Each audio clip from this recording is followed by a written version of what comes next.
ചില ഏറ്റവും പ്രിയപ്പെട്ടവരെ, ദൈവത്തിന് തന്ന മനോഹരമായ ദിവസത്തെ ഓർത്ത് നമുക്ക് നന്ദി പറയാം. ഈശോയുടെ കരുണ നമ്മളിലേക്ക് ദൈവം ഒഴുക്കുമ്പോൾ ആ കരുണ അടയാളങ്ങളിലൂടെ, അത്ഭുതങ്ങളിലൂടെ ദൈവം നമുക്ക് അനുഭവവേദ്യമാക്കി തരികയാണ്.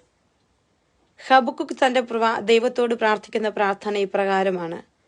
3-ാം അധ്യായം 2-ാം വചനം. കർത്താവേ, അങ്ങയെപ്പറ്റിയും അങ്ങയുടെ പ്രവൃത്തിയെപ്പറ്റിയും കേട്ട് ഞങ്ങൾ ഭയന്നിരിക്കുന്നു.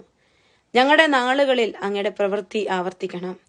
ഞങ്ങളുടെ നാളുകളിൽ അങ്ങയുടെ പ്രവൃത്തി വെളിപ്പെടുത്തണം. അതേ പ്രിയപ്പെട്ടവരെ, ദൈവം നമ്മോട് കാണിക്കുന്ന വലിയ കരുണ, ദൈവത്തിന്റെ മഹാപ്രവർത്തികൾ നമ്മുടെ ജീവിതത്തിലോട്ട് കടന്നു വരാൻ അതിനുവേണ്ടി നമ്മൾ പ്രാർത്ഥിക്കണം എന്നുള്ള നിശ്ചയമായ കാര്യമാണ്.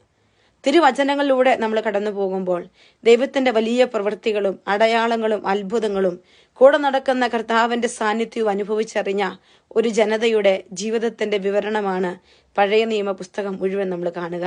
ആ ദൈവത്തിന്റെ അനുഭവവേദ്യമാകുന്ന രക്ഷ അവർ സ്വന്തമാക്കി അനുഭവിച്ചിട്ടുണ്ടെങ്കിൽ നമുക്കും പ്രാർത്ഥിക്കണം. കർത്താവെ, എൻ്റെ നാളുകളിൽ നിന്റെ പ്രവൃത്തി ആവർത്തിക്കണം. എൻ്റെ നാളുകളിൽ നിന്റെ പ്രവൃത്തി വെളിപ്പെടുത്തി തരണം.